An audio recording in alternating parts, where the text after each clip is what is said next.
The following is a listener-supported ministry from the Grace Evangelical Society. Many Bible teachers today, wanting to describe whether salvation is real or not, will use this phrase, no root, no fruit. Or they might say, no fruit, no root. What is meant by this? Where does it come from? Is it valid? Let's have a discussion about it in the next few minutes here on Grace in Focus. We are a ministry of the Grace Evangelical Society. Delighted that you're joining us today. Our website is faithalone.org. Hope you will go there to find out more about us, including our seminary, our free online seminary, where you can earn an MDiv degree. Come and study with us. Become a workman not ashamed, rightly dividing the word of truth. Find out all the application details at faithalone.org. And now with today's discussion, here are Ken Yates and Kathryn Wright. Kathryn, we had a question from Steve, and he heard this phrase, and he wanted to know what it meant. I think he has a pretty good idea, and he says he thinks he does, but he wanted us to talk about it and whether it's biblical. And the phrase is, no fruit, no root. Or I think you could say it the other way around. No root, no fruit. And when that phrase is used by evangelicals today, it's basically, you'll know them by their fruits. You know, Matthew chapter 7. If a person does not have good works, then they're not saved. No That's right. Fruit, no good works, then there's no root. The Holy Spirit doesn't live within them. Of course, this would be what a Calvinist or Lordship Salvation person would say, that if you don't continue in good works, which is the fruit, then you don't have the root. You're not saved. I think you're not a true believer. It's also connected to Luke 8 and the parable of the four soils and the second soil, that the one that has no roots withers and falls. Which is interesting. In Luke 8, they don't have deep roots. Right. But it doesn't produce any fruit, and so their point is, and they'll say that's a picture of an unbeliever. Right. And of course, they would also point to John 15, where Jesus says, I'm the vine and you are the branches.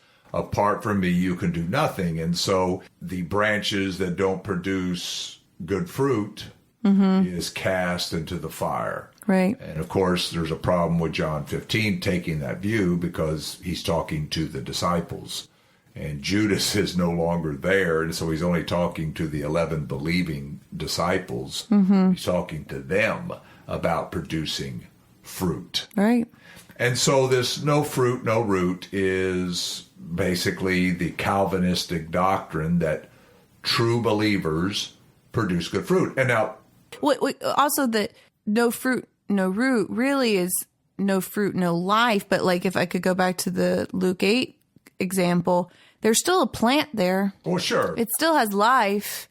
It just may not be healthy. And so that would be our distinction as free gracers, that we're talking about the quality of life when we're talking about fruit production. Whereas the Calvinist perspective is, well, if you're not producing these works, then that means there's no life at all. And they would also say that if you go to the parable and go, well, there's a plant there. The word went down and sprang up the seed. They would say that a parable only teaches one truth, and you're trying to find more than one truth in it. You're trying to find too much in the parable.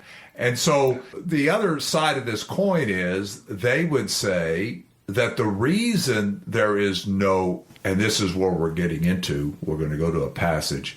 The reason they would say that if there's no fruit, there's no root, is because God is not at work in that person. That's right. The reason there's no fruit is because you don't have God's life in you.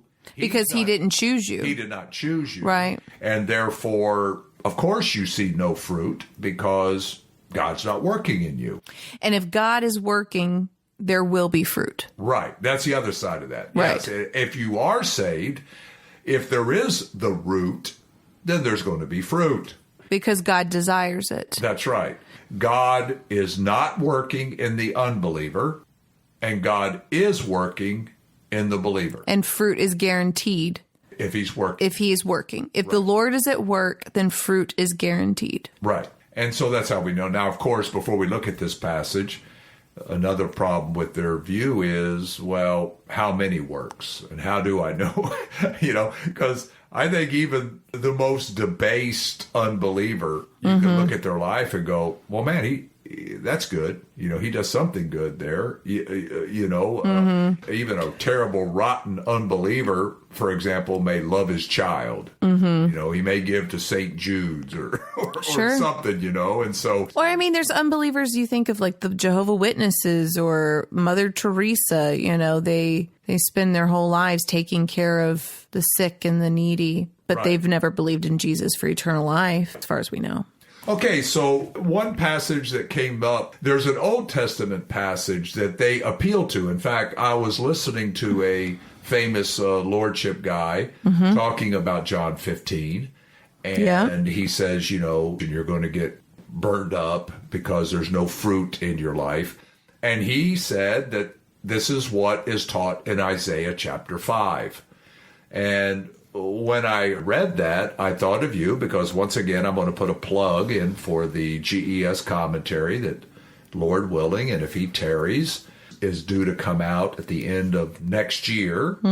And Kathryn, she's the one who's writing on Isaiah, and this lordship guy said Isaiah 5 supports the idea, no root, no fruit. And I found that strange, and I think you're going to find it strange. It's very strange, yeah. The idea that if God is at work, there's going to be good fruit. You are invited to subscribe to the Grace Evangelical Society's YouTube channel. You will find our Monday, Wednesday, and Friday videos there, enlightening and encouraging, and even probably humorous at times if you like Bob Wilkins' humor. Indeed, you will get biblical truth about free grace themes, like faith alone for eternal salvation, and why the Grace Evangelical Society is 0 point Calvinistic. We come your way 3 times a week at the Grace Evangelical YouTube channel. Check it out and tell a friend about the Grace Evangelical Society. In Isaiah chapter 5, Isaiah is talking about Israel, and that Israel is God's vineyard. When you read the first few verses of Isaiah chapter 5, it says his vineyard is on a fruitful hill. God has placed his vineyard on a fruitful hill. God dug it up and cleared out the stones. I don't know anything about farming, but I think I know enough to know that if you're going to plant something, you got to get rid of the stones, good soil. And he put the choicest vine there. He built a tower in the midst of this vineyard to keep enemies away from it, maybe animals. And he put a wine press in it, and God expected it to bring forth good grapes, but it brought forth wild grapes. Or sour, some translations. Now, this is in Isaiah chapter 5, verses 1 and 2. And then in verse 3, he talks to Jerusalem specifically. So I found it strange that this lordship guy would appeal to Isaiah chapter 5 to make his point that if there's no fruit, then God is not at work.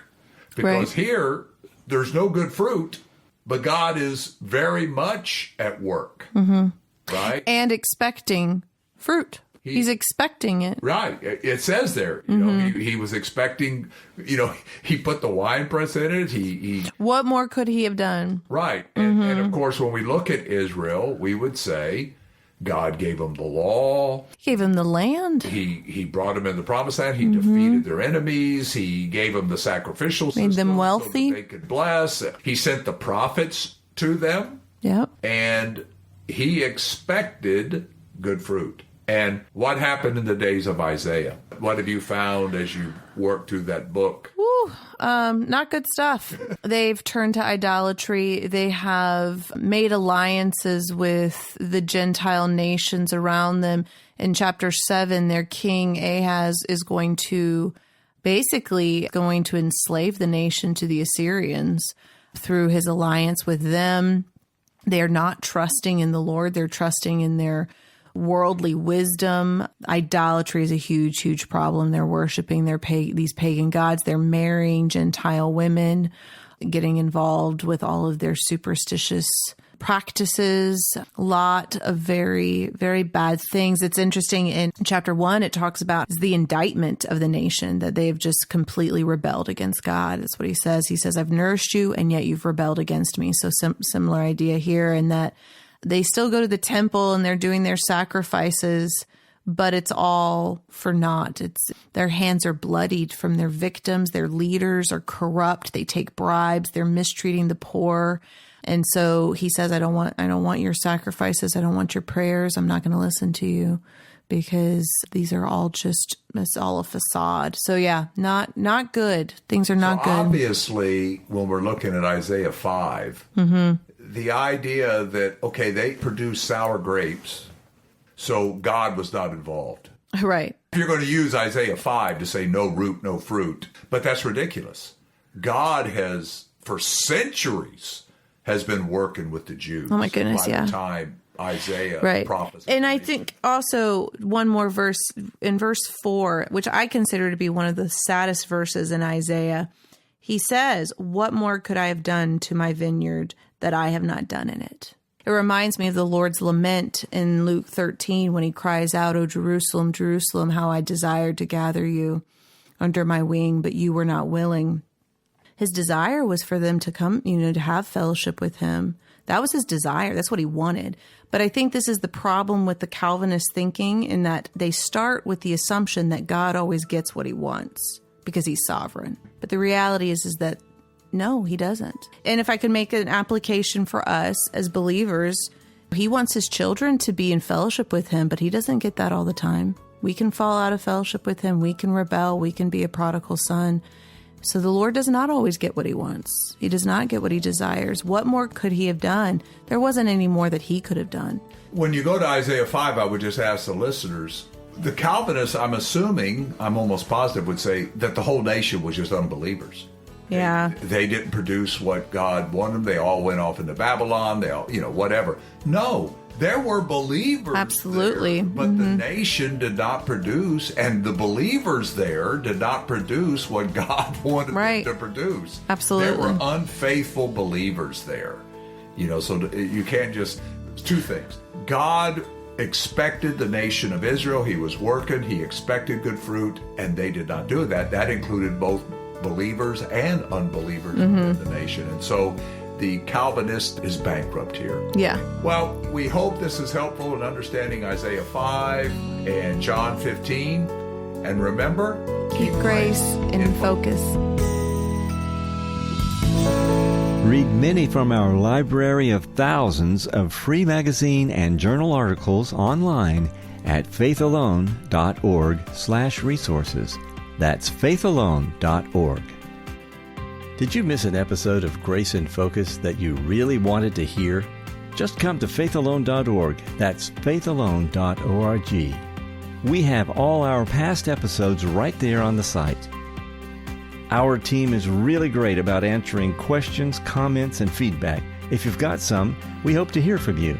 Let me give you our email address so you can do just that. It's radio@faithalone.org. That's radio@faithalone.org. Now, it's been our delight to have you with us each day this week. It's time for a weekend. We hope you have a great one, fellowshipping with believers at a Bible teaching church and keeping grace in focus. The proceeding has been a listener-supported ministry from the Grace Evangelical Society.